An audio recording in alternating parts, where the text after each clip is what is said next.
What's up guys, Daniel Vadnal, FitnessFAQs. In this video, I want to talk to you about 3 things that I wish that I knew before starting calisthenics.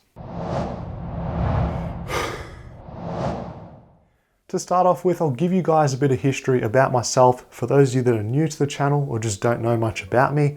I've been doing calisthenics since 2009. I've got a degree in exercise science and I'm also a physiotherapist. It's safe to say that I've got a fair amount of skin in the game, a lot of practical experience, and I live this stuff, guys. I always read, research, learn and apply, and I've seen in my own training what doesn't work. I've made plenty of mistakes. I've been frustrated, haven't known what to do, when to do it and why to do it, and I've also had great success with my training, achieving goals that I've set for myself. If you guys want to save yourself plenty of time, please pay attention to this video and you'll shortcut through all those mistakes, trial and error and tribulations that I've been through. My first bit of advice would be setting realistic expectations for building strength, muscle and even mobility. When you first start out as a beginner in calisthenics, it's a really good time. What I mean is everything improves so fast every single session. You get better, your skills improve, your strength improves. You get that rapid neurological adaptation to your nervous system and it becomes more efficient, firing, how to do it, how to recruit your muscles. Things get easier every single session and it's a magic time. You're always progressing, always making gains. What you need to know that this does not last forever.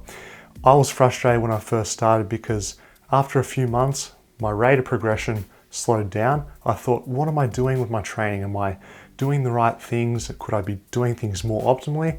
What this happens with most people is they just put on more and more work without working more intelligently. So don't get caught in the mindset that your progress will be rapid forever because it does slow down. It's normal. It happens to me. It happens to you. It happens to literally everyone, regardless of how perfect your training is, how perfect your recovery is.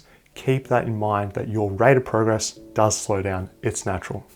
In terms of how fast you're going to progress on an ongoing basis, you'd have to understand the difference between specialization and generalization. When you're new to calisthenics, you should be doing general exercises, trying to build a base with general movement patterns and just trying to get stronger overall. You can't compare yourself to someone who's a specialist. This means that if you're looking at someone that specializes in handstands, they're going to be very good at handstands and they're going to progress fast with them. On the other hand, if someone just does skills like calisthenics skills, of course they're going to have a beast planche, a beast front lever, because that might be all they work on. It's cool, guys. You'll get there slower with your progress if you're a generalist. The thing that you have to understand is your progress will be slower because you're trying to do so much at once. And that's just the name of the game. You have to be satisfied with slower gains if your training is general. And if you really want one particular thing, if you specialize in it, devote your time, effort, and energy to it, you'll get better quicker at it. So just keep that in mind and look at how your training's structured and if it actually supports the objectives that you're going for. Now, social media, everyone's posting on Instagram. It's so easy to see people in the calisthenics world and then compare yourself to those people. You need to find people that have got similar stats, height and weight and experience level to you to get a realistic expectation of what you should be striving for in terms of what you can actually achieve. What I mean by this is there's absolutely no point me being 6 foot, mid 80 kilos, comparing myself to someone who's 5'1" and 60 something kilos doing a planche. It's an apple to an orange. You can't compare that because I found myself looking at stuff like that online in the past, even when I first started, and you just can't make that comparison. It needs to be a realistic comparison for it to be logical. Don't do illogical thoughts when you're just looking at things online. That's my biggest advice when it comes to social media. Draw inspiration from it, get motivated by it, see that they're working hard. That's nothing wrong with that.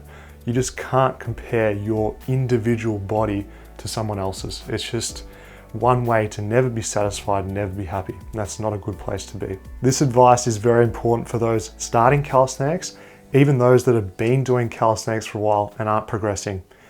The biggest mistake I see is people not following a training program.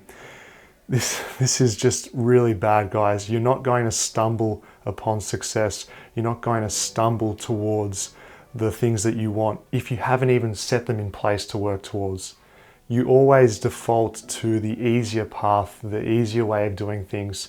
And if you don't have a training program, you're going to go in for your session for the day and do what you feel as opposed to what you need. If you're just doing random training, you're going to get random results. Choose a specific training program, stick to it for 4 to 6 weeks, reassess, reevaluate, and then move on. If you can't stick to something for 4 to 6 weeks, you're not going to make good gains. It's really that simple. Point number 3 would be maintaining a lean body weight. I wish I could go back in time and tell myself this and just slap myself over the back of the head for being such a fool, because it saved me so much time and frustration. When I first started training with calisthenics, there wasn't really any intention of remaining lean, and it really affected my training. I essentially went on a dreamer bulk, eating garbage, eating it in vast quantities that I shouldn't have been. Body weight got up to the 90 plus kgs, wasn't pretty, lean body mass was quite low, body fat percentage was high, and there I was having a sook about why my front lever wasn't good, why my planche wasn't good, and why my one arm chin wasn't good. I needed to change my mindset back then to train in accordance and eat in accordance with my specific objectives. My main thing that I do is bodyweight training and bodyweight mastery.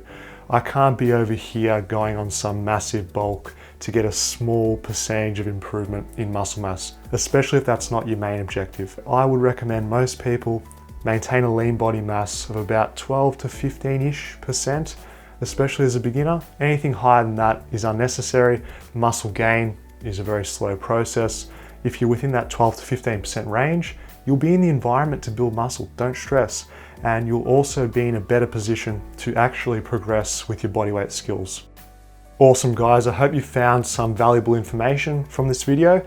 And for those of you that have some calisthenics or training experience, what's one bit of advice that you wish you could go back in time, give yourself, or that you could give someone else to save them heaps of time, effort, and frustration? Just one bit of advice.